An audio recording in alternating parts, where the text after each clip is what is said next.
Good evening, दुआ सलाम। आज का सेशन स्टार्ट करते हैं। सिया राम मैं सब जग जानी, करहूँ प्रणाम जोरी जुग पानी। तो देखो, ऑफिस में काम हो रहा है, आवाज़ आज भी आती रहेगी और काफ़ी टाइम से आवाज़ की मैं बोल रही हूँ। एटलीस्ट 1 ईयर से काम चल रहा है, कुछ कुछ काम हो रहा है तो आवाज़ अभी भी आएगी, क्योंकि ऊपर कुछ वाटर का काम हो रहा है तो वाटर की आवाज़ आएगी।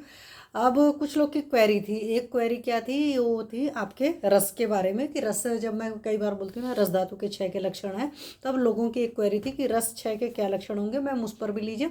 और एक था कि दीपन पाचन और लोमन द्रव्यों पर लीजिए। तो दीपन पाचन इटसेल्फ काफ़ी बड़ा चैप्टर है। अगर आप देखेंगे तो आपके पास बहुत सारे योग होते हैं जिसमें आपके दीपनी महाकषाय के जो भी द्रव्य पड़े होते हैं वो सारे जो हैं वो आपके दीपन पाचन और लोमन में मतलब वहाँ पर काम आते हैं। तो एक तो दीपनी महाकषाय के जहाँ पर भी द्रव्य होंगे, तो दीपनी महाकषाय के 10 द्रव्य हैं। आप लोग को हर किसी को याद है, उसमें पिपली, पिपली मूल, चव्य, चित्रक, नागर है, आपका पंचकोल है। साथ में उसमें मरीच यानी की पड़ी हुई षडूषण हो गया। साथ में अगर उसमें सोचो कि अजमोदा है, भल्लातकास्थी है, हिंगू निरास है और अम्लवेतस है। तो ये जो 10 द्रव्य हैं, हालांकि श्लोक का सिक्वेंस मैंने चेंज कर दिया, बट ये जो 10 द्रव्य हैं ये दीपनी महाकषाय के द्रव्य हैं। और दीपनी महाकषाय के जितने द्रव्य हैं जो चरक ने लिखे हैं वो सारे दीपन का काम करते हैं। अलग अलग दीपन का लेबल है। और सबसे बड़ी बात है कि आपका कोई भी योग है उसमें 2 द्रव्य हो सकते हैं, 4 हो सकते हैं, 6 हो सकते हैं, 8 हो सकते हैं, 10 हो सकते हैं। ये आपको सोचना है, पहली बात है। और कई बार आप इसमें देखेंगे, इस मतलब जब आज का जो सेशन ले रहे हैं उसमें कई सारे में अनुलोमक द्रव्य भी ऐड पड़े हैं। तो मैं प्रॉपरली आपको भैषज रत्नावली से सारी चीज़ें बता रही हूँ, क्योंकि लोगों की क्वेरी थी तो मैंने कहा चलो इसी बात को सबसे पहले आज लिया जाए, किसी और योग को लेने के बजाय सबसे पहले दीपन पर काम करते हैं, क्योंकि हमारी जितनी बढ़िया जठराग्नि रहेगी उतना बढ़िया हम काम कर पाएंगे। तो आज उन्हीं सारी चीज़ों के बारे में बात होगी। तो सबसे पहले बात करेंगे रस 6 के लक्षण के बारे में। ठीक है, तो रस 6 के बारे में हमेशा बात किया। रस 6 के काफ़ी अच्छे अच्छे श्लोक हैं, जो यूजी वगैरह के बच्चे जुड़े हैं वो रस 6 के लक्षण आप लोग तैयार कर लीजिएगा। तो रस 6 हृत पीड़ा। तो जब रस का धातु का क्षय होता है तो उस वक्त हृदय में पीड़ा होता है। तो बहुत सारे लोग को देखते हो बहुत जल्दी लगता है दिल घबराने लग रहा है, तो दैट इज़ रस 6 का वो बहुत बड़ा लक्षण है।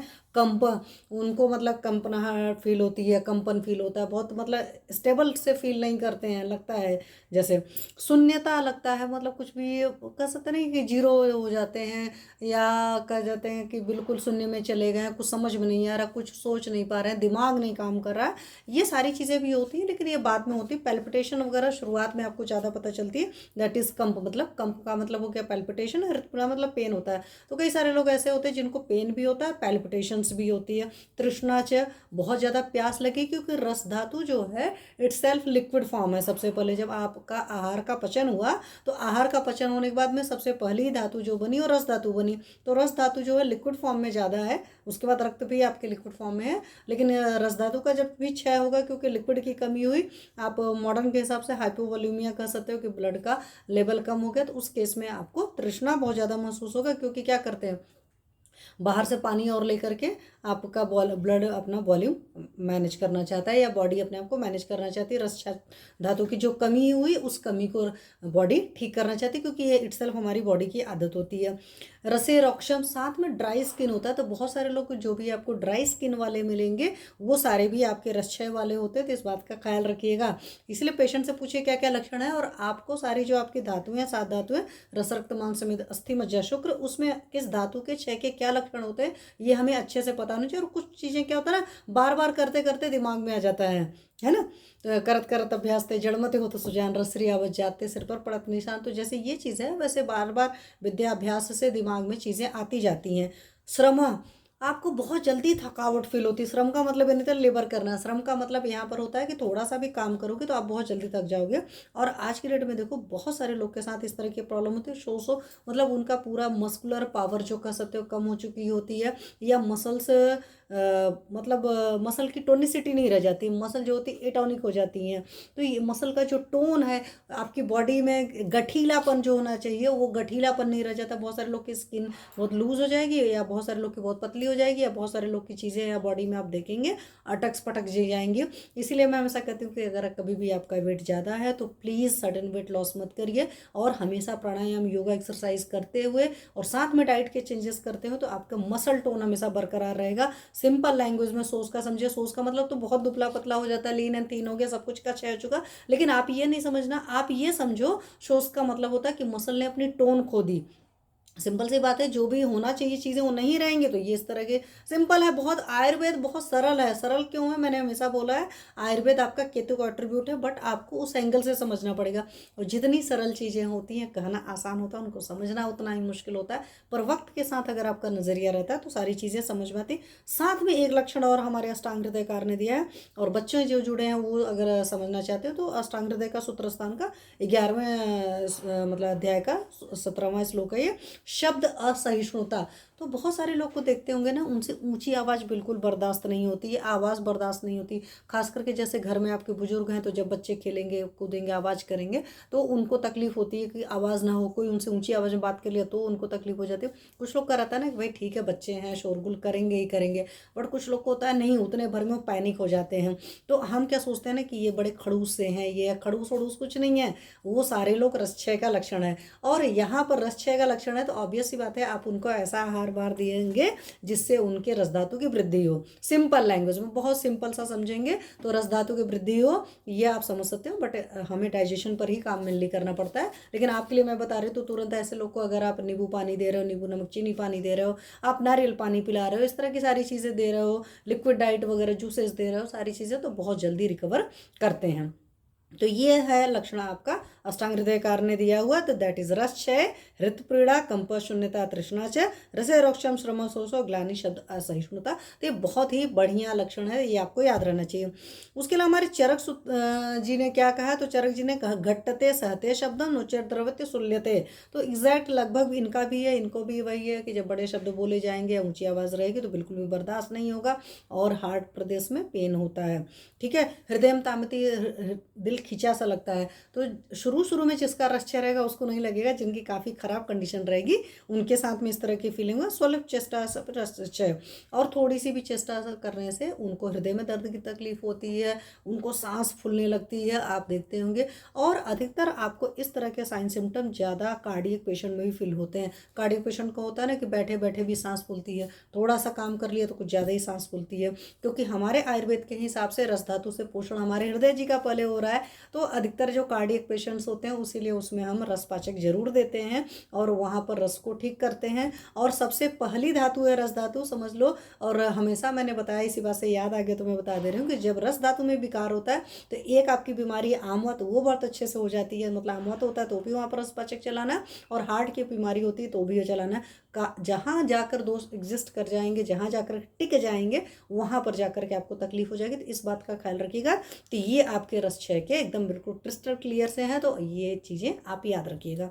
ठीक है, चलिए अब एक चीज़ की और बात करते हैं। जब रस क्षय की हमने बात कर ली तो नेक्स्ट जो चीज़ है वो ये है आपका रसज विकार। रस धातु की वजह से कौन कौन से विकार होते हैं, चलो लाइट बिगड़ गई। तो रस धातु में जब भी दुष्टि होगी, चाहे रस का क्षय होगा और चाहे रस में वृद्धि होगी, तो वहाँ पर कौन कौन से विकार या कौन कौन सी परेशानियाँ होंगी, मैंने कहा चलो इसकी भी बात कर लें।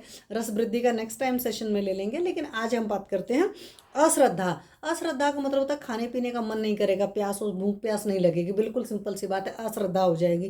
खाना देखेंगे होता है ना, खाने का दिल करता है, बिल्कुल खाने नहीं करेगा, अरुचि होगा, टेस्ट भी नहीं फील होगा। तो बहुत सारे लोग होते हैं जिनको खाने पीने का मन भी नहीं करता, उनको खाने में फ्लेवर नहीं आता। खास करके कई बार आपने देखा होगा बुजुर्ग वगैरह हैं जो कहते हैं कि पता नहीं क्या खाना बनाया है, इसमें तो कोई स्वाद ही नहीं आ रहा है। तो पहले आप सोचो, ऐसा तो नहीं कि रस क्षय का लक्षण है, खाना हमने खराब बनाया, हो सकता है भाई उसमें नमक मिर्च मसाले थोड़े से कम हो गए, लेकिन कई बार वजह हो सकती है कि उनका जो रस विकार है। सुषमा जी नमस्ते, राधे राधे जी, सुरेंद्र मोहन सर नमस्कार सर। तो अश्रद्धा अरुचि का जब भी पेशेंट आता है, क्योंकि बहुत सारे लोग होते हैं, कई बार आपके घर के भी बहुत सारे लोग होते हैं, खाना आप कुछ भी बना दोगे बीइंग अ फीमेल, उसके बाद कहेंगे इस खाने में कोई स्वाद नहीं, क्या है कैसे है। तो तुरंत ये देखने की कोशिश करो कि क्या उनके अंदर रस की दुष्टि तो नहीं है, उसकी वजह से उनको हो रहा है कि हम जो कुछ भी बनाकर उन्हें दे दे रहे हैं उन्हें पसंद नहीं आ रहा। दैट इज अश्रद्धा, मतलब उनको खाने का मन नहीं करेगा। अरुचि मतलब उनको कोई फ्लेवर नहीं आएगा, लगभग दोनों ये चीज़ें। आज से वायरस मुख में विरसता रहेगी, उनका मुख में कड़वापन रहेगा। आप पूछिए, जब आपका पेशेंट आपके पास आता है तो उससे ये चीज़ पूछिए, आपके मुंह का स्वाद कैसा रहता है? आपके मुंह का स्वाद मीठा रहता है, आपके मुंह का स्वाद नमकीन रहता है, आपके मुंह का स्वाद कड़वा रहता है, कसैला रहता है, तिक्ता रहता है, किस तरह का रहता है? क्योंकि फीवर वगैरह के केस में पता रहता है। लेकिन ये जो पुराने रस विकार वाले पेशेंट होते हैं ना, इनका मुंह हमेशा बुखार जैसा लगेगा। इनके मुंह में डिपेंड ऑन द कि वात पित्त कफ में से कौन सी चीज़ बढ़ी है, उसके हिसाब से कफ ज़्यादा बढ़ा रहेगा तो लवण रस विदग्ध कफ के लक्षण होते हैं, तो आपको पता है वो सारी चीज़ें फील होंगी। तो मुंह में जो विरसता आ जाएगी, टेस्ट ही नहीं मिलेगा, उनकी टंग कोटेड रहेगी सो अलग रहेगी, बट उनको एग्जैक्ट फ्लेवर नहीं मिलेगा। इस बात का ख्याल रखेंगे। अभी देखो मेरे को चोट लग गई है, ठीक है। असबेरसम असज्ञता, मतलब वो चीज़ें सही सही से पता नहीं चलेंगी। संजय वैद्य जी नमस्कार सर। तो ये बिल्कुल क्रिस्टल क्लियर हो गया कि अश्रद्धा हो गया, अरुचि हो गया, असबेरस हो गया, और जो कुछ भी खा पी रहे हैं आप उसका कोई फ्लेवर पता ही नहीं चल रहा। बहुत सारे लोग कहते हैं ना मीठा बनाए, नमक बनाए, कड़वा बनाए, क्या बनाए, परमात्मा जाने। तो परमात्मा जानने से पहले सबसे पहले जान जाओ उनके साथ में पंगा है, इसलिए इस तरह की चीज़ें हो रही। हिरल रासो नौसिया फीलिंग बहुत होती है, तो लोग कई बार कहते हैं ना यार मन बहुत खराब हो रहा है, उस वक्त हम लोग कहते हैं ना, जैसे मेरा तुरंत वसूल है भैया कुछ मत खाइए पीजिए। तो हृलरास होगा, गौरव होगा, शरीर में भारी भारी लगेगा, आलसी उतर पड़े रहेंगे ऐसे सारे लोग जब रस विकार होते हैं। तंद्रा होगी, आलस आएगा, कोई काम नहीं करेंगे। तो तंद्रा का मतलब होता है ना आधी नींद सी पड़ी हुई है, उमाई ले रहे हैं, एकदम बिल्कुल लेथर्जिक से पड़े हुए हैं। सा अंग मर्दो, बदन में दर्द हो रहा है, और जब उनसे पूछोगे तो काम धाम नहीं करेंगे, कहेंगे क्यों करें, बॉडी एक हो रहा है। तो ये सारी चीज़ें ज्वरस्तम, हल्का हल्का ऐसे सारे लोग के अंदर रस धातु, क्योंकि रस धातु की दृष्टि की वजह से ही होता है, तो रस वाला ज्वर हो जाएगा, तो ज्वर भी रहेगा ऐसे लोग को, वो हल्का हल्का सा उनके अंदर बुखार बना रहेगा। जब ज़्यादा हो जाता है तब तो हम कंसिडर करते हैं ना, लेकिन हल्का हल्का उनके अंदर बुखार बना रहता है। पांडुत्तम, शरीर का जो नेचुरल कलर होना चाहिए, आपकी बॉडी का जो नेचुरल कलर है वो नहीं रह जाएगा। उनके साथ में क्या चीज़ें हो जाएंगी, उनको पांडुत्व तो रह जाएगा, हल्का सा पीलापन उनके चेहरे में होगा, उनकी बॉडी में वो जो कलर होना चाहिए वो कलर कॉम्प्लेक्शन नहीं रह जाएगा। स्रोत सामरोध, और जो चैनल हैं ब्लॉक हो जाएंगे, तो आपको विकार भी उसी तरीके से होंगे। स्रोत सामरोध मतलब चैनल ब्लॉक हो जाएंगे, प्रॉपरली चीज़ें फ्लो नहीं कर रही, उन्हें खुद भी लगेगा नहीं कुछ अटका बटका सा पड़ा हुआ। क्लैब्यम, नपुंसकता भी कॉज हो सकती है रस धातु की दृष्टि से, तो इम्पोटेंसी तक कॉज हो सकती है। इसीलिए अपने पेशेंट से एक एक लक्षण को पूछना। साधह, साधह का मतलब थका थका आप महसूस करते हो। कृशांगता, और जो आपके बॉडी पार्ट्स हैं वो सारे दुबले पतले होते जाते हैं, जैसे शोस अगर आपने वहाँ पर देखा तो ऐसे ही होता है कि पहले बहुत अच्छा सा मसल टोन वगैरह था, अच्छी सी बॉडी पड़ी हुई थी, अब हो रहा लीन एंड थीन होते जा रहे हैं, ठीक है। तो ये चीज़ें हो रहा है। नाशे अग्नि, अग्नि का नाश हो जाएगा, तो अग्नि का नाश हो जाएगा तो पक्का सी बात है ना उनको भूख प्यास वगैरह भी नहीं लगेगी। इसीलिए तो जब भूख प्यास नहीं लग रही है, अग्नि मंद पड़ी हुई है, इस वजह से ये चीज़ें हो रही है। यथा कालम बलय पलितानिच, और एक चीज़ और हो रही है उसमें, अकाल बलि और पलित हो रहा है। और जो लक्षण चरक जी ने कहा एग्जैक्ट लगभग वही लक्षण सुश्रुत जी ने भी बोले हैं। फर्क इतना है, थोड़ा सा श्लोक में फर्क है, तो मैंने चरक का लिया था, मैंने अलग से लिखा वो था अकाल बलि बलि पलित, सुश्रुत जी ने भी, बट ये चरक जी ने भी कहा देखो वलय पलितानी, मतलब रिंकल्स हो रहे हैं, झाइयाँ हो रहे हैं। तो अगर आपने देखा होगा कई सारे फीमेल पेशेंट्स होती हैं, जब आपके पास आती हैं तो उनको रिंकल्स वगैरह की प्रॉब्लम रहती है। ऐसे सारे लोग को, अब इन सारे साइन सिम्टम के बेसिस पर एक जो फिजिशियन लोग यहाँ जुड़े हैं उनको पता है ऐसे सारे पेशेंट्स को हम बड़े आराम से रसपाचक चलाएंगे, क्योंकि रस धातु में रसगत आम जो है उसके पचन करने के लिए हमको रसपाचक देने की ज़रूरत है। तो यहाँ पर पलितानी जो है, आपके बाल जो होते हैं पीले हो रहे हैं, मतलब सफ़ेद हो रहे हैं, बाल तो पीले नहीं होते हैं, खली पली तो जो हो रहा है मतलब हेयर फॉल वगैरह वाली प्रॉब्लम हो रही है, हेयर का कलर चेंज हो रहा है, मतलब वाइट हेयर हो रहे हैं, तो वहाँ पर भी वजह है आपके रस धातु की दृष्टि। ऐसा नहीं है तुरंत तुरंत रक्त सोच लीजिए या सिर्फ पित्त सोच लीजिए। अगर आपके पास वली पलित के पेशेंट्स आते हैं, चाहे रिंकल्स वगैरह के पेशेंट्स आते हैं, वहाँ पर सारी जगह आपको रस का सोचना है। वैसे भी रसगत या कुष्ठ जितनी बीमारी होती है, तो त्वचा रक्त मांस लसिका, तो त्वचा का मतलब रस समझ लीजिए, रक्त हो गया, मांस हो गया, लसिका हो गया, यहाँ तक के धातुओं की दृष्टि होती है, या यहाँ तक के पाचक हमें देने पड़ते हैं, रस रक्त मांस में तो पाचक तक भी कई बार देने पड़ते हैं पेशेंट की सिचुएशन देख करके। तो आपने देखा कि अश्रद्धा हो रही है, अर्ची हो रहा है, असबेरस हो रहा है, ये सारी चीज़ें मतलब उसको कोई फ्लेवर नहीं मिल रहा है, उसको कोई बेस मुँह में स्वाद नहीं रहा है, मुँह में कड़वापन पैसा हुआ है, मतलब पूरा बदन थका थका लगा रहा है, बदन मतलब टोन नहीं रह गई। तो ये सब सारी चीज़ें आपके क्रिस्टल क्लियर से किस चीज़ के लक्षण है, that is known as the रसस विकार, यानी कि रस धातु की दृष्टि जब होती है तो आपको इस तरह की तकलीफ होती है।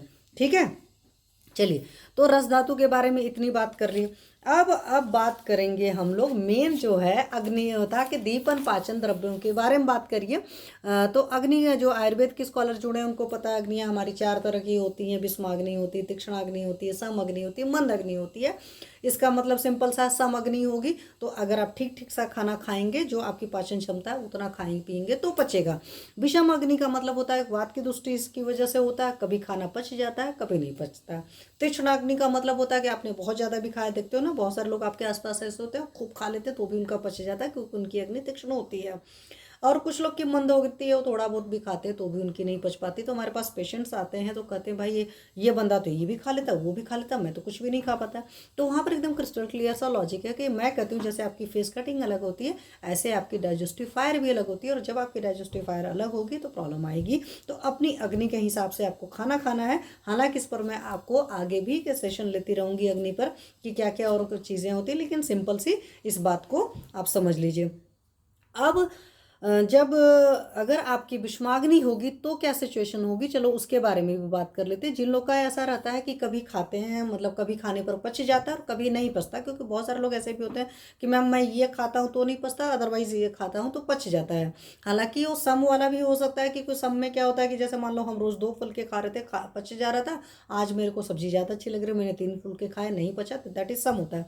विषमाग्नि का मतलब होता है कि सेम अमाउंट होगा बट कभी पचेगा कभी नहीं पचेगा। तो उसमें क्या होगा, आधमान होगा, पेट फूला फूला रहेगा, उदावर्त होगा, डकार वगैरह बहुत ज़्यादा आएगी, शूल होगा, ऑब्वियस सी बात है वात इधर उधर करके चलती है तो फिर पेन भी होगा, उधर में घुरता है, पेट में भारीपन लगेगा, मतलब पेट फूला और पेट में भारीपन, आधमान, that is this and this one.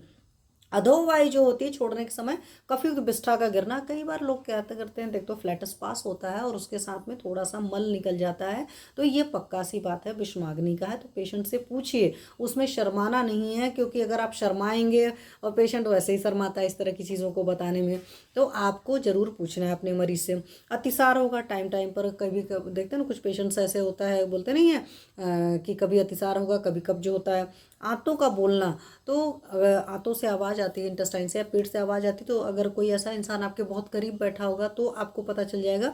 Otherwise कोई ज़्यादा सोचने की ज़रूरत नहीं है, आप स्टेथो उठाइए और सुनिए। अगर आपको हल्का सा भी डाउट होता है स्टेथो लगाएंगे सुनेंगे एकदम क्रिस्टल क्लियर पता चल जाएगा कि वहाँ पर गुड़गुड़ाहट की आवाज़ आ रही है। तो ये जो गुड़गुड़ाहट की आवाज़ आ रही है या मतलब फ्लैटस पास करते हो तो पॉटी भी थोड़ी सी निकल जा रही है या थोड़ा सा म्यूकस डिस्चार्ज हो जा रहा है, ये सारी चीज़ें बता रही हैं कि उसको विषमाग्नि है, उसकी अग्नि ठीक नहीं है, वहाँ पर वात की दृष्टि है। ऑब्वियस सी बात है, आप डाइट लाइफस्टाइल को चेंज करने के अलावा वात शामक आहार विहार और औषधि तीनों को प्लान करेंगे। ठीक है, चलिए अब हम आगे एक चीज़ की बात करते हैं, दैट इज भैषज रत्नावली से मैं सारी चीज़ें बता रही हूँ। वन्य दीप्तिकरा हरित्यादि योग, हरित्यादि मतलब आपकी हरितकी जी है, हरितकी जी आपकी वृक्ष होती हैं। आपको पहले ही पता है कि गर्भिणी को नहीं चलाते हैं, बच्चों को भी हरित की कम देने की कोशिश करते हैं क्योंकि हमें वहाँ पर पोषण करना होता है। पुरुषों को लंबे टाइम तक नहीं देते हैं क्योंकि शुक्र का शोषक होती है हरित की, तो इस बात का ख्याल रखिएगा। मान लीजिए तब पर भी हमें हरित की देने की जरूरत पड़ती है तो हम उसके साथ कुछ स्नेह ऐड करके देते हैं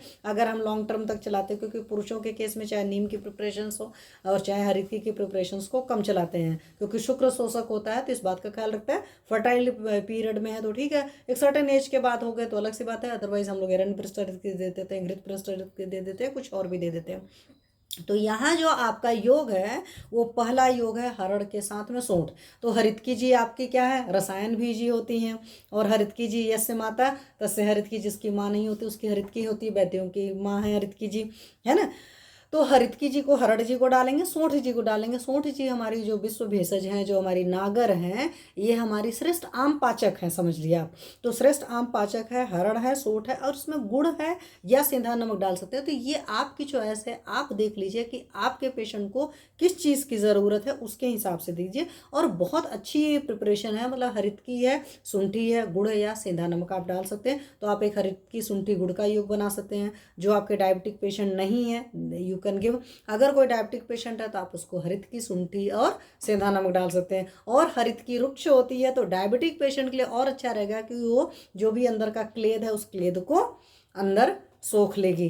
ठीक है। तो आपके पास ये बहुत बढ़िया योग है, दैट इज हरित्यादि योग, और इससे अग्नि का वर्धन होगा। तो बहुत बढ़िया कह सकते हो अग्निदीपक है, अग्निदीपक और अनुलोमक दोनों होगी, क्योंकि हरितकी जी हमारी विरेचक है ना, वो रेचन का काम करती। तो हरितकी जी को आपने एक रेचक औषधि को डाला, शुंठी आम पाचन को डाला, सेंधव इटसेल्फ भी आपको पता है वो भी अग्नि का वर्धन करता है। गुड़ जी जो है वो थोड़ा सा मधुर रस होते हैं, तो डिपेंड ऑन द सिचुएशन, जो बहुत क्रिस्ता वगैरह की तरफ जा रहे होंगे आप उनको ऐड करेंगे। तो अलग अलग पेशेंट्स को अलग अलग चीज़ें यूज़ करते हैं। तो आप इस योग को यूज़ करिएगा और अपना रिजल्ट मेरे साथ शेयर करिएगा। चलिए एक योग आपसे और बात करते हैं, वो भी हरितकी जी के साथ है। उसमें सूंठ पड़ी है और पीपल पड़ी हुई है, त्रिकटु नहीं है, सूंठ मरीच पिपली नहीं है, सिर्फ सूंठ है और पिपली है। तो जो हमारी सूंठ की बात करोगे तो कटु है, मतलब विपाक इसका कटु नहीं है, सॉरी अदरक जी का कटु विपाक है, इसका मधुर विपाक है। उष्ण वीर्य तो है हमारी सूंठी जी भी, लेकिन इसका मधुर विपाक है। तो मधुर विपाक होने की वजह से बहुत बढ़िया काम करती हैं। और पिपली जो होती है हमारी अनुष्ण शीत होती है, तो बड़े आराम से पित्तज पेशेंट्स को भी चला सकते हो। राहुल सर नमस्ते सर, थैंक यू सर। तो आपके पास सूंठ पड़ी है, क्योंकि कई बार होता है ना हम दीपन पाचन औषधियाँ देते वक्त हमारे दिमाग में बहुत बड़ी क्वेरी होती है ना, पित्तज पेशेंट को नहीं दे सकते, जिनका बीपी बढ़ता है उनको नहीं दे सकते, उनके लिए बहुत उष्ण वीर्य होता है, जैसे चित्रक वगैरह है या कटु कटु उष्ण होता है, उसको नहीं दे सकते। लेकिन अगर हमें विपाक सही से याद रखे, हमारी अदरक जी अलग है, अदरक जी हमारी कटु कटु उष्ण है, लेकिन हमारी जो सुंठी जी है उनका मधुर विपाक है। तो वो मधुर विपाक की वजह से भी अपना काफ़ी बड़ा काम करती हैं। तो सुंठी पड़ी है, पिपली पड़ी है, हरड़ जी पड़ी है। हालांकि हमारी हरितकी जी भी उष्ण भी रहे, लेकिन इतनी उष्ण नहीं होती, और रसायन है सबसे बड़ी बात है हरितकी जी, तो इसलिए ज़्यादा चिंता करने की जरूरत नहीं होती है। तो इसके साथ में आप अनारदाना डाल सकते हैं। मान लीजिए पेशेंट को लगता है कि पित्तज वाला है, तो उसमें आप अनारदाना डाल दीजिए, अनार जो होता है बहुत बढ़िया। और साथ में जो आपके पांडु वगैरह के पेशेंट्स हैं, जिनके एनीमिक पेशेंट्स हैं, उन सारे लोग में बहुत बढ़िया काम करेगा अनारदाना, और साथ में गुड़ डाल दीजिए। तो ये बहुत अच्छे से प्रिपरेशन है। और सबसे बड़ी बात है, उससे बड़ी ब्यूटी मैं आपको बताऊं, आपको योग याद रहते हैं, आप योग को अल्टर कर सकते हो, ये आपके पास शास्त्रकारों ने या हमारे आचार्यों ने अधिकार दिया है। और एक चीज़ और है, आप कभी भी अपनी बुक पलटेंगे तो देखेंगे प्रॉपर जो बुक्स हैं, जैसे चरक संहिता, सुश्रुत संहिता, वहाँ पर रेयर है डोज डिसाइड है। क्यों? पुरुषम पुरुषम भिक्षम, आप पेशेंट को देख करके डोज डिसाइड करेंगे, इसको आधा ग्राम देने की जरूरत है, इसको 1 ग्राम, इसको 2 ग्राम, इसको 3 ग्राम, और कई सारी चीज़ों में 6 ग्राम की भी डोज डिसाइड है। तो आप पुरुष को, आप पेशेंट को देख करके डिसाइड करेंगे, इसलिए मैं यहाँ पर डोज नहीं बता रही हूँ, ठीक है। और जो नॉन मतलब फिजिशियन जुड़े हैं, वो प्लीज़ अपने मन से ट्रीटमेंट नहीं करेगा, अपने फिजिशियन के पास जाइए, आपका फिजिशियन जो कहेगा उस हिसाब से लीजिएगा। तो आपके पास बहुत बढ़िया श्रेष्ठ आम पाचक दैट इज सूंठ पड़ा हुआ है, पिपली आपकी अनुष्ण शीत पड़ी हुई है, बड़ी हरड़ पड़ी हुई है, अनारदाना पड़ा हुआ है, गुड़ पड़ा है, सारी चीज़ें हैं। और ये काम कहाँ कहाँ करता है, ये आपका आमाजीर्ण है, आम की वजह से जो अजीर्ण हो रहा है, आम बना है, बॉडी में बहुत ज़्यादा टॉक्सिक मटेरियल पड़ा हुआ है, इंडाइजेशन के बहुत सारे इशू रहते हैं, वहाँ पर बहुत अच्छे से यूज़ कर सकते हैं। हरितकी पड़ी है तो बहुत बढ़िया रेचन हो गया, तो ज़्यादा सोचने की जरूरत नहीं कि एक अलग से रेचन औषधि देने के बारे में सोचते हैं, मतलब दिस इज दीपन पाचन अनुलोमन बोथ।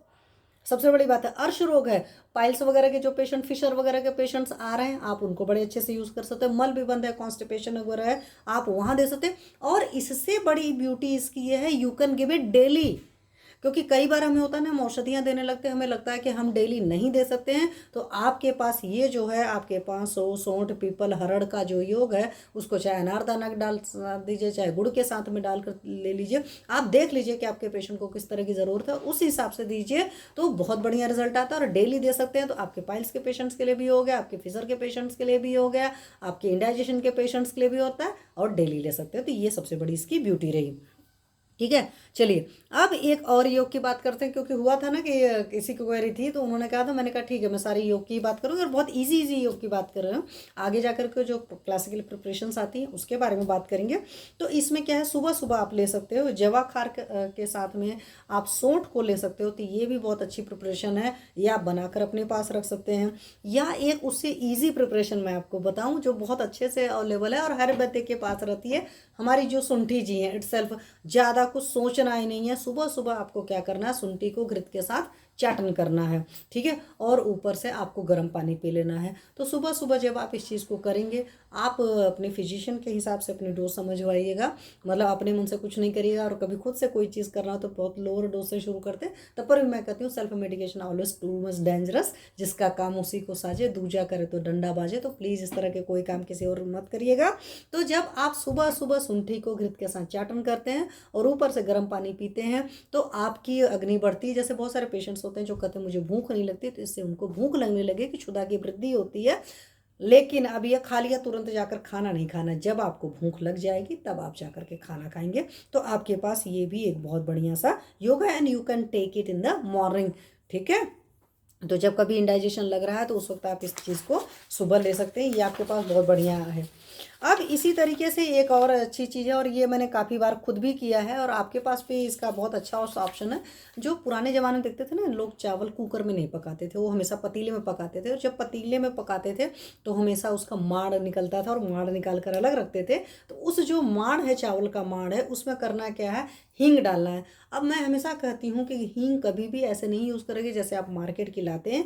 हमेशा घी में उसको भर्जन कर लीजिए, मतलब भून करके तो रख लीजिए। जहाँ पर भी दवा पर्पस है या आपको अलग से डालना है वहाँ पर वो डालिए। ऐसा कभी मत करिए जैसे कुछ लोग की आदत होती है ना, खाना पक जाता है ऊपर से हींग डालते हैं, इस तरह का कभी मत काम करिएगा, वो बेकार कॉज करती है। अशुद्ध हींग होती है, तो हमेशा घृत को में वर्जित करके हींग को रखिए। पहली बात है, मार्केट में जो दुनिया भर की चीज़ें आती है वो सब्जियों में भले ही यूज़ करते हैं, बट मेडिसिन पर्पज से यूज़ करते हैं, तो अच्छी क्वालिटी की हींग जाइए आयुर्वेदिक मेडिकल स्टोर से लेकर आइए। पंसारी की दुकान, मतलब जो आयुर्वेदिक दवाएं देते हैं, क्रूड हर्ब्स रखते हैं, उनके पास से अच्छी हींग लेकर आइए और आप यूज़ कर सकते हैं। ज़्यादा कुछ नहीं करना, बहुत सिंपल सा योग है। हींग है और काला नमक उसमें डालना है। अब एक आदमी के पीछे आप एक चुटकी हींग डाल सकते हैं, बट दैट शुड बी घृत भर्जित, मतलब घी में भुनी हुई हींग होगी। और एक चुटकी या थोड़ा सा काला नमक डाल सकते हैं, जितना फ्लेवर है। तो चावल के मंड में डालेंगे। अब इसकी ब्यूटी क्या है, तो चावल का मंड बैठ कर पियोगे ना, तो अगर गरम गरम चावल का मांड रहता है, तो मैंने देखा जो ये आपके मार्केट के हॉट एंड सोर वगैरह टाइप के सूप आते हैं ना, उस तरह का बहुत बढ़िया फ्लेवर आता है। तो तुरंत पीजिए, ये नहीं कि अब चावल का मांड बना लिया, मतलब निकल गया, और आधे घंटे बाद हम उसको फिर से गर्म करके पियेंगे, तब वो बात नहीं आती, और नहीं फ्लेवर अच्छा आता है। तो जब फ्लेवर बहुत अच्छा आता है तो आपको फीलिंग बहुत अच्छी आती है। इसकी एक ब्यूटी क्यों है, मैंने क्यों इसको लिया इतना सिंपल सी चीज़ का, इसमें से जो आपकी विषम अग्नि रहेगी वो सम हो जाएगी।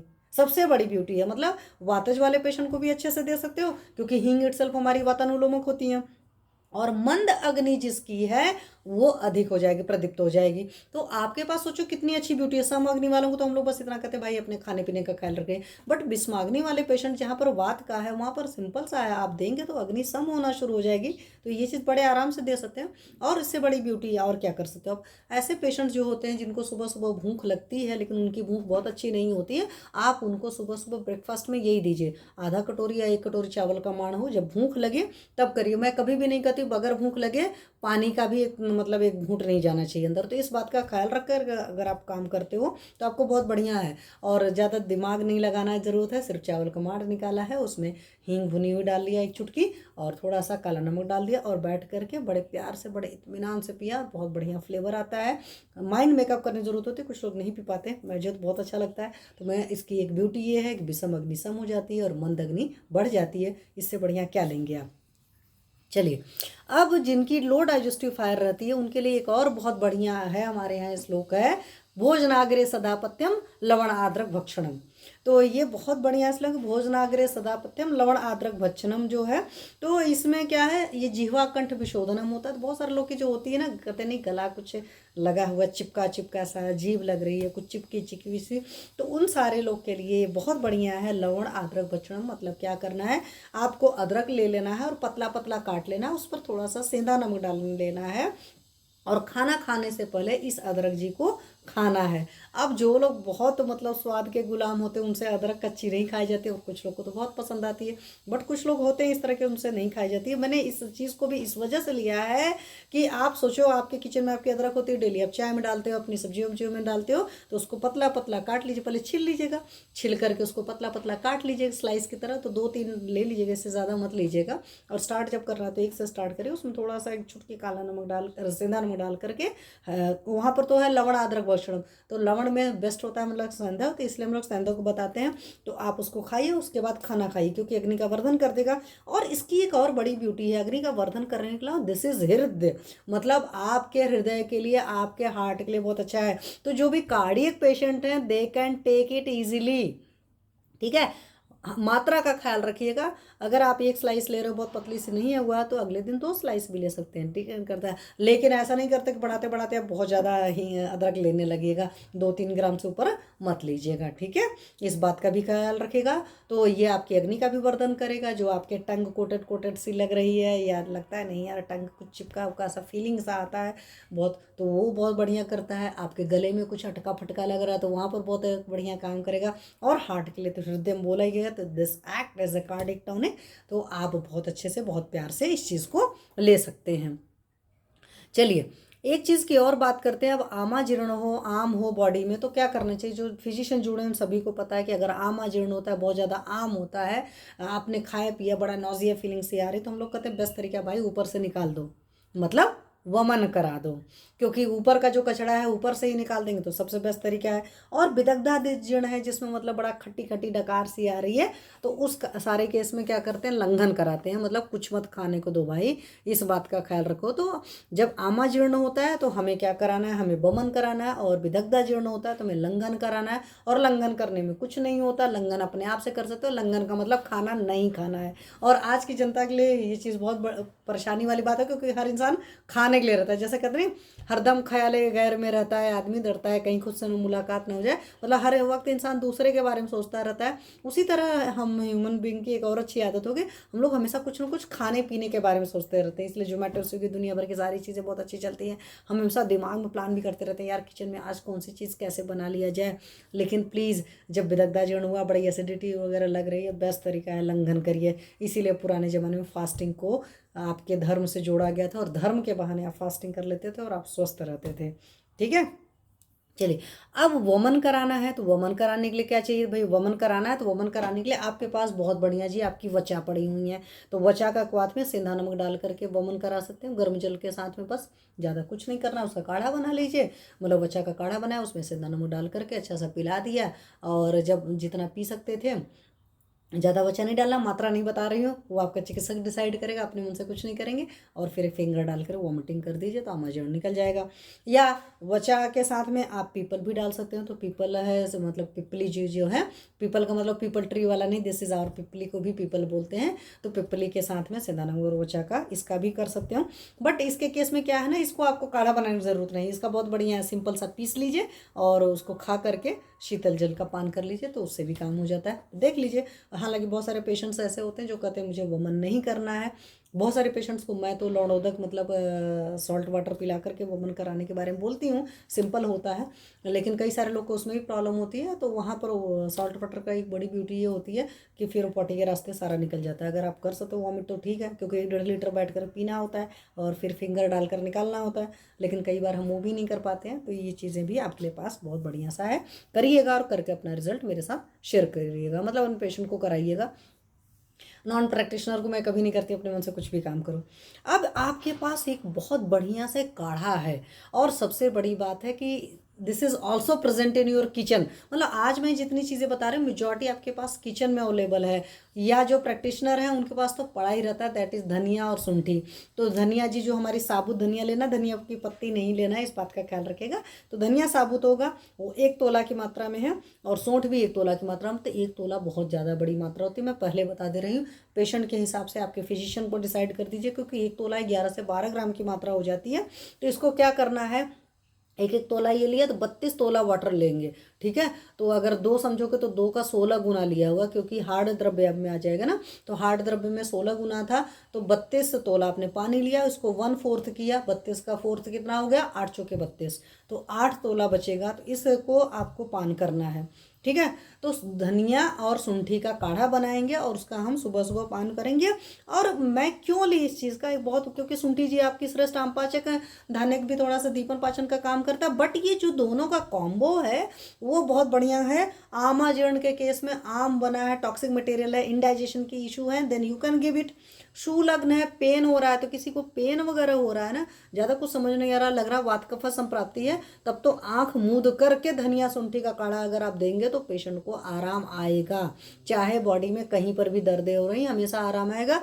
डोज आपको बहुत क्रिस्टल क्लियर रखना है, डोज कम रख करके ही ट्राई करिएगा, इतनी बड़ी डोज में ट्राई नहीं करिएगा। मैं हमेशा कहती हूँ बना लीजिएगा काढ़ा, थोड़ा थोड़ा करके पी सकते हैं, एक साथ मत दीजिएगा। और उससे बड़ी ब्यूटी है इस काढ़े की, जैसे मैं अष्टगुण मंड के बारे में बोलती हूँ कि यूरिनरी ब्लडर वगैरह पर काम करने के लिए बहुत बढ़िया होता है, उसी तरह ये काढ़ा बस्ती शोधन है। अब आजकल क्या हो रहा है, मेजॉरिटी लोग को सिटिंग जॉब की वजह से या उनको इंडाइजेशन की वजह से या उनकी अग्नि बंद रहने की वजह से यूरिन के बहुत सारे ट्रबल हो रहे हैं, मतलब उनको फ्रिक्वेंट यूरिनेशन की प्रॉब्लम हो रही है and they are non diabetic. तो बड़े खुश रहते हैं, भाई हमने शुगर टेस्ट करा लिया, HbA1c ठीक है, हमारे शुगर में कोई प्रॉब्लम नहीं है, लेकिन आपके अंदर आम बना, उस आम की वजह से आपकी यूरिन में ट्रबल हो रहा है, आपके ब्लैडर में शुद्धता नहीं रह गई, या क्रॉनिक यूटीआई वगैरह रहता है जिन लोगों को, या बार बार यूटीआई वगैरह होता रहता है, तो बस्ती विशोधन वर्ड यूज हुआ है। तो इस वजह से मैंने कहा इस चीज़ को लेते हैं। और सबसे बड़ी ब्यूटी है, आपके सीकेडी उकेडी के भी पेशेंट्स को बड़े अच्छे से चला सकते हैं। क्यों? जो भी किडनी की डिसीज होती हैं उन सारे जगह अग्नि बहुत मंद होती है, तो हमें आम का पाचन तो करना ही होता है, दीपन पाचन करना होता है, और साथ में हमें बस्ती शोधक द्रव्य डालना होता है। और इसके मतलब कह सकते हो फलश्रुति में लिखा है बस्ती विशोधन, तो आंख मूंद करके इसको दीजिए, और देने के बाद में अपना रिजल्ट मेरे साथ शेयर करिए। एटलीस्ट कभी भी इस तरह के काढ़े दे रहे हैं तो कम से कम 1 वीक दीजिए। मात्रा का ख्याल हमेशा रखना है, इस बात का ख्याल रखिएगा। अधिक मात्रा में देते हैं और कोई परेशानी होती है तो that is none of my responsibility. मैं इसीलिए हमेशा शास्त्र का बताती हूँ, या जो मेरे अनुभव रहते हैं वो मैं आपको बताती हूँ। ठीक है, तो इसको दीजिएगा और अपना रिजल्ट मेरे साथ शेयर करिएगा। और बहुत इजी मतलब है, सबसे बड़ी बात है। तो हमारी जो भेषज रत्नावली है ना, उसमें बहुत इजी बहुत सही सही चीज़ें हैं। निर्णय हमको लेना होता है कि हम किस पेशेंट को क्या देना चाहते हैं। क्या हमें क्लासिकल प्रिपरेशन जो मार्केट में आती है वो देने की ज़रूरत है, या बहुत छोटी छोटी हर्ब्स हैं वो दे करके हम काम चला सकते हैं। शिवानी जी, जय श्री राम। अगर किसी को सुबह सुबह जैसे रात में कुछ कुछ भारी भारी खा लिया और सुबह सुबह उसको लग रहा है यार इंडाइजेशन हो गया, अजीर्ण हो गया, तो उस केस में क्या है, अगेन आपके पास हरित की जी है, हरित की जी में सौंठ डाल दिया और सेंधा नमक डाल दिया। ये लेकर के इसको मतलब आप चाहे पाउडर बना करके ले लीजिए और ऊपर से शीतल जल का पान कर लीजिए। ठीक है, तो वहाँ पर भी बहुत बढ़िया काम करेगा। शीतल जल का मतलब फ्रिज का पानी नहीं होता, मैं आपको बता दूँ, नॉर्मल वाटर के लिए हमारे शास्त्रकार शीतल जल वर्ड यूज़ करते हैं। तो इस बात का ख्याल रखिएगा। तो उसमें हरड़ होगा, सौंठ होगा और सेंधा नमक होगा। ये भी बहुत सिंपल योग है, ये भी आप दे करके अपना एक्सपीरियंस देख सकते हैं अपने कई सारे पेशेंट्स को। और सबसे बड़ी बात है, निरापद है सब चीज़ें, ज़्यादा सोचने की ज़रूरत नहीं है। और मेरा कभी नहीं लगा, बहुत सारे लोग होते हैं कि बोलते हैं पित्तज प्रकृति वाले हो, सौंठ दे दिया प्रॉब्लम होगा, नहीं प्रॉब्लम होती है अनटिल अनलेस उनके अंदर कुछ और परेशानी हो। बहुत सारे लोग क्या होता है, बहुत सारा नॉनवेज खा रहे हैं, अल्कोहल पी रहे हैं, सब कुछ पी रहे हैं, आपने 1 ग्राम शुंठी दे दिया, जी मैडम हमको तो एसिडिटी हो गई। अल्कोहल पी रहे थे तब एसिडिटी नहीं हुई, नॉनवेज खा रहे थे तो एसिडिटी नहीं हुई, 1 ग्राम शुंठी दे दी आपको तो जलन होने लगी आपको अपनी। तो कभी भी मेरा कहने का मतलब है कि जब कभी भी अपने पेशेंट को आप कुछ भी चलाते हैं तो उसकी डाइट सबसे पहले चेंज करिए, उसकी लाइफस्टाइल चेंज करिए। पेशेंट कई बार झूठ बोलता है, सॉस चटनी दुनिया भर के फालतू चीज़ें खाता रहता है और चंद्रप्रभा बटी खा करके कहता है मेरे को जलन हो गई। ठीक है, तो मुझे वो वाला एक्सपीरियंस अपने पेशेंट का बहुत अच्छी तरीके से याद आ जाता है। सो मैं आप लोग से बता रही हूँ। चलिए, एक आप लोग के हर किसी को पता है जो आयुर्वेद के स्कॉलर हैं कि आम के पाचन के लिए हम लोग चित्रकादि वटी बढ़िया बढ़िया से देते हैं। अब चित्रकादि गुटिका की अगर हम बात करें तो चित्रकादि गुटिका में अगर बात करोगे तो दीपनी महाकषाय के 8 द्रव्य इसमें हैं, इसीलिए चित्रकादि बटी बहुत बढ़िया काम करती है। और वात कफज संप्राप्ति में तो चित्रकादि बटी बहुत बढ़िया काम करती है, नाम ही है चित्रकादि। तो चित्रकादि में चित्रक जी हमारे पाए जाएंगे। उसके अलावा पूरा पूरा पंचकोल पड़ा है। पंचकोल पड़ा है मतलब पिपली है, पिपली मूल है, चब्बे है, चित्रक है, नागर है। तो आपकी त्रिकटु होती है सुंठ मरीच पिपली, त्रिकटु पड़ा हुआ है, उसके अलावा पिपली मूल और चब्बे है। तो सिंपल वर्ड में आप समझ लीजिए कि आपका पंचकोल पड़ा हुआ है। तो पंचकोल पड़ा हुआ है, साथ में चित्रक पड़ा और साथ में हींग पड़ी है, तो 5 1 6 1 7 ये हो गया है ना। और साथ में इसमें और क्या क्या चीज़ पड़ी हैं, साथ में इसमें क्षारद्वय पड़ा हुआ है। तो इसमें चित्रक भी पड़ा हुआ है, इसमें क्षारद्वय मतलब ये क्षारो सज्जी क्षार पड़े। 5 लवण जो हैं वो भी आपके चित्रकादि वटी में पड़े हुए हैं। तो चित्रकादि वटी आप चाहे घर में भी बना सकते हो। त्रिकटु भी पड़ा हुआ है पूरा, यहाँ पर हींग वगैरह अजमोदा वगैरह भी पड़ी हुई है। तो 8 द्रव्य वैसे ही हुए ना, पंचकोल हो गया, चित्रक हो गया, अजमोदा हो गया, हींग हो गया। ठीक है, तो 5 3 8 हो गया। तो ये पड़ा हुआ, साथ में आपके 5 लवण है और 2 क्षार हैं, ये सारी चीज़ें। और इसमें भावना जो दी गई है वो आपके बिजौरा नींबू की पड़ी हुई है या दाडिम रस की भावना पड़ी है।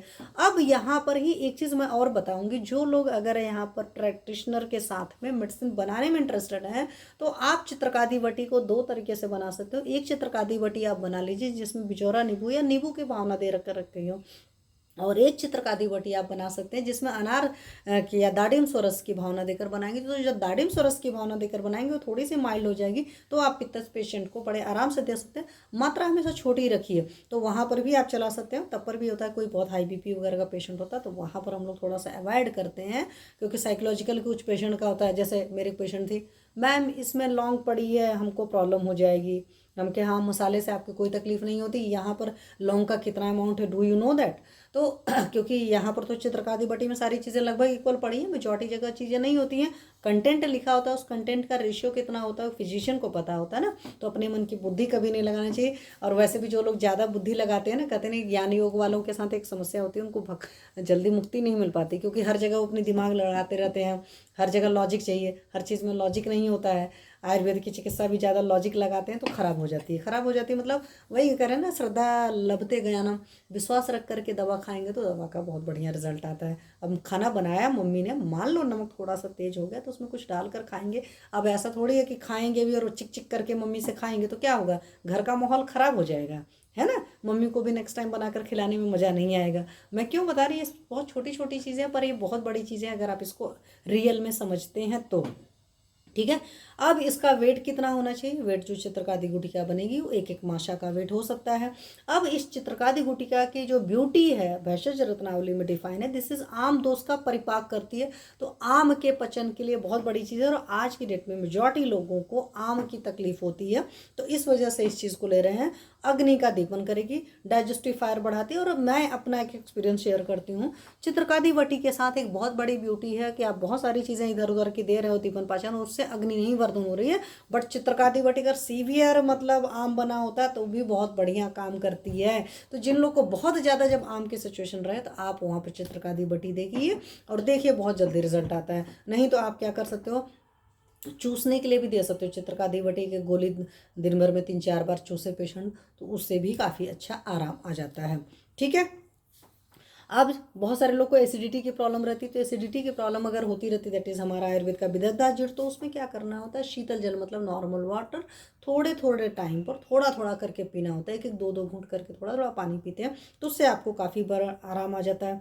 एक दूसरी चीज़ और क्या है कि हरड़ है आपका, उसमें मुनक्का पड़ गया, द्राक्षा जी हमारे पित्त शामक होते हैं स्थल पर, किसी को पता है, और साथ में उसमें थोड़ी सी मिश्री डाल लेंगे और बढ़िया पित्त शामक हो जाएगा। तो हरड़ के साथ में द्राक्षा यानी कि मुनक्का और मिश्री डाल करके उसका मधु के साथ चाटन करते हैं तो उससे भी जो आपको एसिडिटी वगैरह की तकलीफ है उसमें काफ़ी आराम आ जाएगा। Again dose will be decide by your physician.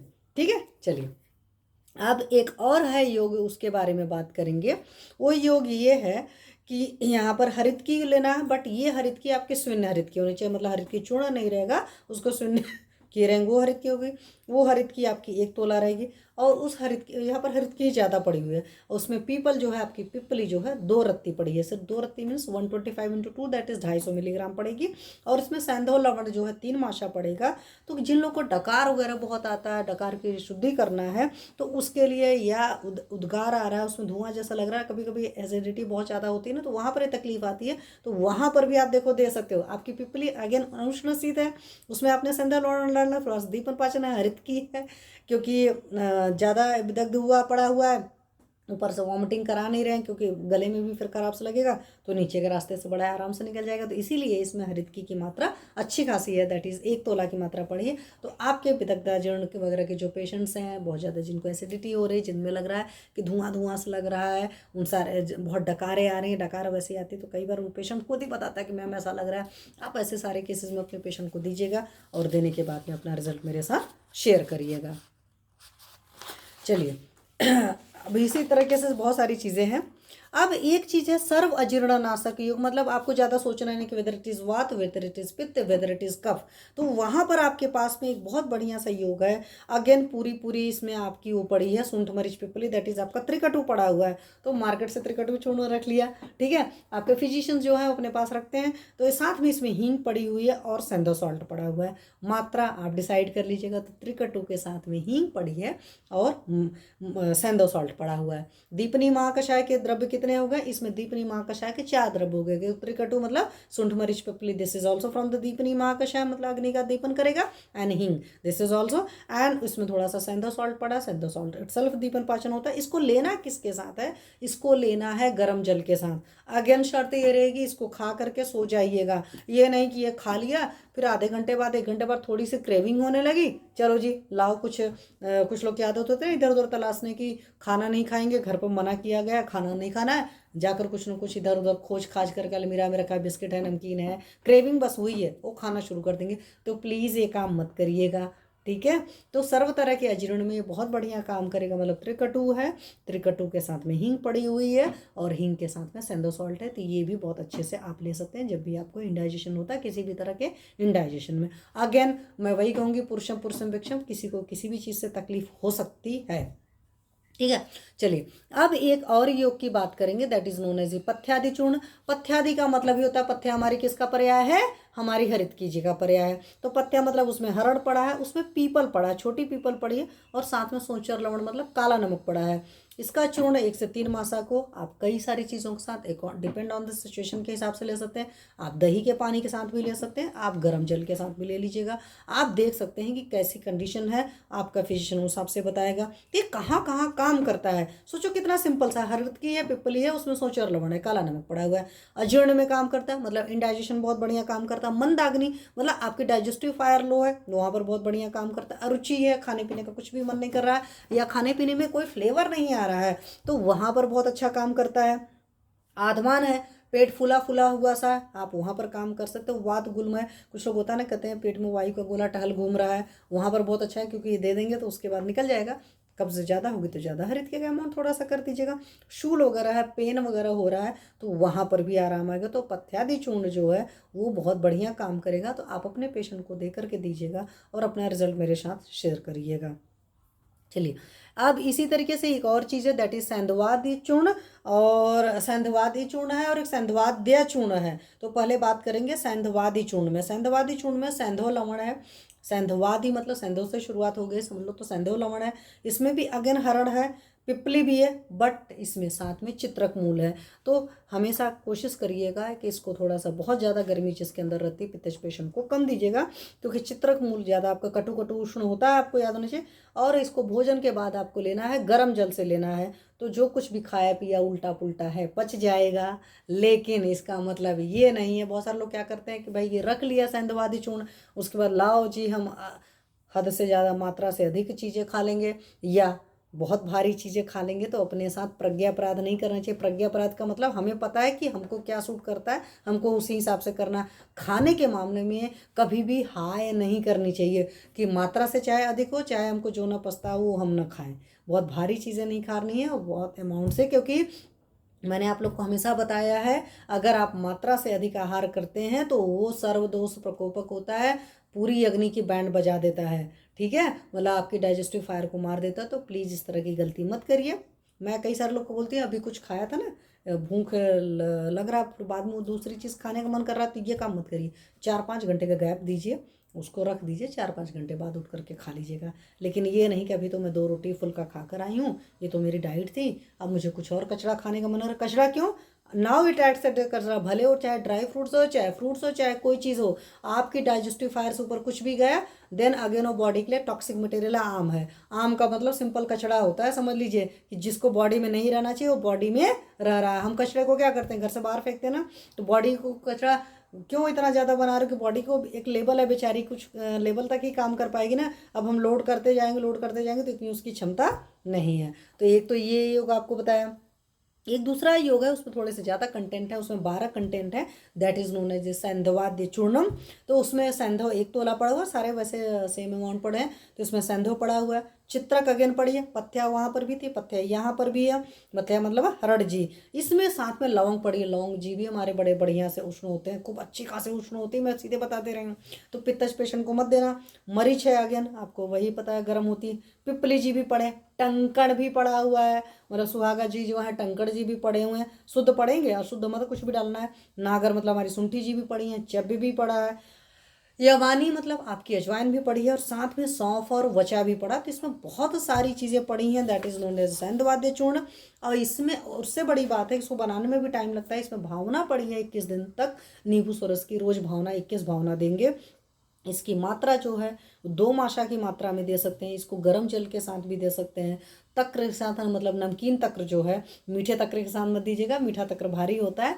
तो नमकीन तक्र के साथ आप दे सकते हैं, दही के पानी के साथ भी दे सकते हैं, और कांजी के साथ भी दे सकते हैं। इसकी एक ब्यूटी और है, प्रतिदिन ले सकते हैं, बट आप अपने पेशेंट की प्रकृति के हिसाब से मात्रा डिसाइड करिएगा। इस बात का पूरा पूरा ख्याल रखिएगा। चलिए, अब एक मेरा फेवरेट है, दैट इज़ हिंगवाष्टक चूर्ण। तो और मैं बहुत ज़्यादा लोगों को देती हूँ, मतलब मेरा एकदम समझ लो, कह सकते हो कि मैं 2 ही 3 तो दीपन पाचन यूज़ करती हूँ, ज़्यादा दीपन पाचन नहीं यूज़ करती। मेरे मतलब बहुत पेट पेट होते हैं, और मेरे नहीं, हर फिजिशियन के कुछ ना कुछ पेट चीज़ें होती हैं। तो जो मेरा पेट है उसमें आपका हिंगवाष्टक चूर्ण है। तो हिंगवाष्टक चूर्ण क्यों? सभी तरह के वात विकार में दिया जा सकता है, ये समझ लो। तो चाहे कोई पेन ओन हो रहा है वहाँ पर दो, और मैंने दिया हुआ है। किसी को एक बार हुआ था ना, पैल्पिटेशन वगैरह हो रहा था, मैंने दिया हिंगवाष्टक, बहुत जल्दी रिलीफ आया, क्योंकि वातज विकारों में बहुत बढ़िया काम करता है। ये भी समझ लो। ऐसा नहीं तो कि दिमाग में आता कि हाँ भाई दीपन पाचन करता है, दीपन पाचन के अलावा वात पर बहुत बढ़िया काम करता है। और ये शास्त्र लिख रहा है, मैं शास्त्र को भी से बता रही हूँ, दैट इज सर्ववात विकार नाशक चीज़ है, बड़ी यूज हुआ है। तो हिंगवाष्टक में भी अगेन आपके दीपनी महाकषाय के 5 द्रव्य हैं। तो 5 द्रव्य में कौन कौन सी है? सबसे पहले इसमें त्रिकटु है। त्रिकटु मतलब सूंठ मरीच पिपली बराबर पड़ी हुई है। इसमें सारे द्रव्य जो होते हैं हिंगवाष्टक, सारे 7 द्रव्य रहेंगे, और एक हिंग जी रहेंगे, 1/8 पार्ट रहेंगे, दैट इज एक पार्ट ए भी रहेंगे। वो 8 के जब हो जाता है तो एक पार्ट ए भी रह जाएगा। साथ में इसमें अजमोदा पड़ी है, ये भी आपका दीपनी महाकषाय का द्रव्य है। साथ में संधव है, साथ में इसमें जीरक दो है, मतलब काला और सफ़ेद जीरा है, और साथ में हींग पड़ी है। मतलब क्या क्या पड़ा है इसमें? त्रिकटु पड़ा हुआ है, त्रिकटु के अलावा इसमें आपकी हींग पड़ी है, हींग के अलावा आपकी अजमोदा पड़ी हुई है। तो ये तो 5 चीज़ें आपकी दीपनी महाकषाय के द्रव्य हैं। दोनों इसमें जीरे पड़े हुए हैं, और साथ में इसमें सैंधव सॉल्ट पड़ा होता है। ये 8 द्रव्य, साथ में आपकी हींग जी पड़ी हुई है। तो ये सब मिल करके हिंगवाष्टक चूर्ण बनाते हैं। अच्छी क्वालिटी का हिंगवाष्टक बनाना तो आप बना सकते हो। सारी चीज़ों को अच्छे से मिक्सचर कर लीजिए, मतलब पाउडर बना करके, फिर उसमें हींग, घृत भर्जित हींग डालिएगा, ऐसे नहीं हींग डालिएगा, और बना करके अच्छे से यूज़ करिएगा। इसकी अगेन जो डोज है, मात्रा है 1 से 3 मासा। तो आप अपने पेशेंट को देख करके उसके हिसाब से दे सकते हैं, पहली बात है। दूसरी बात है, हिंगवाष्टक में एक और क्या ख्याल रखना होता है, हमेशा खाना खाने से पहले खाना होता है। और मैं तो कहती हूँ, आप खाने की थाली में हिंगवाष्टक रखिए, और उस हिंगवाष्टक में थोड़ा सा गरम गरम करके घी डालिए, ठीक है, और उसको चाटन कर डालिए पहले। या आप पहले ग्रास के साथ खा सकते हैं, आप इसके साथ में रोटी भी खा सकते हैं। यहीं पर एक चीज़ और बताऊंगी, कुछ कंपनियों का हिंगवाष्टक चूर्ण इतना बढ़िया आता है कि आप उसमें मतलब घी डाल देंगे, तो उसके बाद वो लगेगा नहीं जैसे बहुत बढ़िया चटनी लरसा लगता है। आप उससे बढ़िया से रोटी खा सकते हैं, पराठा खा सकते हैं। बट कुछ कंपनियों का जो हिंगवाष्टक आता है वो थोड़ा सा कड़वा आता है, तो उनके साथ जो है आप नहीं खा सकते हैं, ठीक है। तो मैं तो कोशिश करती हूँ, पैलेटेबिलिटी बहुत ज़रूरी होती है, क्योंकि अगर पेशेंट को स्वाद ही सही से नहीं मिलेगा तो पेशेंट खाएगा नहीं। तो ऐसे सारे लोग को मैं ब्यास की देती हूँ। दूध का थोड़ा सा कड़वा है, मैं सीधे बता दे रही हूँ आपको, क्योंकि गलती से एक बार मैंने काफ़ी बड़ा डब्बा मंगा लिया था, और फिर मैंने देखा कि नहीं खाया जा रहा था, घर में ही देना था पेशेंट्स को, तो देने के लिए छोटा डब्बा मंगाते हैं। तब पहली बार एहसास हुआ कि नहीं, कुछ कंपनियों के बहुत कड़वे स्वाद भी हिंगवाष्टक के। और मेरा सबसे बड़ी बात है कि हिंगवाष्टक जी हमारे फेवरेट है। और हिंगवाष्टक जी में आपके सिर्फ 8 चीज़ें हैं, एक त्रिकटु जी हैं, एक अजमोदा जी हैं, एक हींग जी, 5 ये हो गए, दोनों जीरे हो गए, और सेंधव लवण डाल करके। तो आप हिंगवाष्टक घर पर भी बना सकते हो। मात्रा अगेन आपका डॉक्टर डिसाइड करेगा, अपने मन से औषधियाँ कम ली जाती हैं। तो इस तरीके से, हाँ, कभी कभी इमरजेंसी मैंने गर्म पानी से भी दिया, जैसे आप घर से बाहर वगैरह होते हो, वहाँ पर हींग, वहाँ पर घी वगैरह नहीं मिल पाता, तो वैसे भी देते हैं। लेकिन हिंगवाष्टक ऐसे सारे केसेस में बहुत बढ़िया काम करता है। मैंने कार्डियक पेशेंट्स वगैरह को भी यूज़ किया, और लगभग ऑलमोस्ट मैंने सभी को यूज़ किया। बहुत ज़्यादा पित्तज विकार रहता है तब मैं अभिपत्ति का यूज़ करती हूँ। अदरवाइज मेरा दीपन पाचन का एक तरीके से कह सकते हो कि मेरा पेट रहता है, और मुझे बहुत बढ़िया रिजल्ट आते हैं। मुझे हिंगवाष्टक पर वाकई बहुत यकीन है। हाँ, अब इसी बात से एक बात और याद आई हिंगवाष्टक के केस में। मेरा एक पेशेंट था जिसको हींग से प्रॉब्लम थी, तो उसको मैंने हिंगवाष्टक ही दिया, लेकिन हिंगवाष्टक मैंने दूसरी ब्रांड का दिया, तो उसको नाम नहीं पता था। तो उसने कहा कि मुझे इससे प्रॉब्लम हुई। तो कुछ लोग को हींग से एलर्जी हो सकती है, इस बात का ख्याल रखिएगा। तो कभी आप पूछ सकते हैं, हालांकि बहुत रेयर केस हुआ मेरे पास मतलब इस तरह का एक सिंगल केस हुआ। हालांकि लोकल एप्लीकेशन में भी मेरे पास एक बार हुआ था एक बच्चे के साथ में, तो उन्होंने बाद में बताया कि उनकी पूरी फैमिली में हींग वगैरह का लेप वगैरह नहीं उन लोग को सूट करता है। वहाँ से आगे मैं आपको बता दूँ, लोग के अंदर काफ़ी पित्तज भी करता है and they belong to Rajasthan, तो उधर के लोगों को हो सकता है कम सूट करती हो। हालांकि मेरे पेशेंट्स तो कई सारी जगह के रहे हैं, लेकिन तब पर भी मेरा कहने का मतलब होता है कि कभी भी किसी को कोई भी चीज़ से एलर्जी हो सकती है, तो उस बात का ख्याल रखते हैं। कभी ऐसा आपको लगता है तो उस केस में आपको बोलिए कि दवा देने के बाद में अपने पेशेंट को कह दीजिए कि अगर कुछ भी तकलीफ होती है आप हमें बताइएगा, ठीक है। नहीं तकलीफ होती है 99.9%, बट 0.1% जो होता है उसको हमें लेकर के चलना होता है। तो ये हमने बात करी हिंगवाष्टक के बारे में। अभी और भी चीज़ें थी, जैसे आज मैं बात करने वाली थी कि क्या पथ्य का पालन करना चाहिए, क्या अपथ्य का पालन करना चाहिए, बट बोलते बोलते मैं भी काफ़ी थक गई हूँ। तो मैं सोचती हूँ अब नेक्स्ट टाइम में आपको से पथ्य के बारे में बात करेंगे, मतलब कि जिन लोग को भी या जीर्ण वगैरह रहता है तो उसमें किस तरीके से, या इंडाइजेशन की इश्यूज़ हैं तो उसमें क्या हमें खाना चाहिए क्या नहीं खाना चाहिए, तो इन सारी चीज़ों के बारे में बात करेंगे। कुछ और योग के बारे में बात करेंगे, क्योंकि भैषज रत्नावली में देखोगे बहुत बड़ा चैप्टर है, ठीक है। लगभग कोशिश करेंगे सारी चीज़ों के बारे में बात करेंगे। पहली बात है। दूसरी बात है कि आपको जो पसंद आएगा, जिस पर आपको बहुत विश्वास रहेगा, आप उसको यूज़ करिएगा, ठीक है। चलिए, इन्हीं बातों के साथ में आज मैं अपनी वाणी को विराम देती हूँ। सर्वे भवन्तु सुखिनः, सर्वे सन्तु निरामया, सर्वे भद्राणि पश्यन्तु, मा कश्चित् दुःखभाग् भवेत्।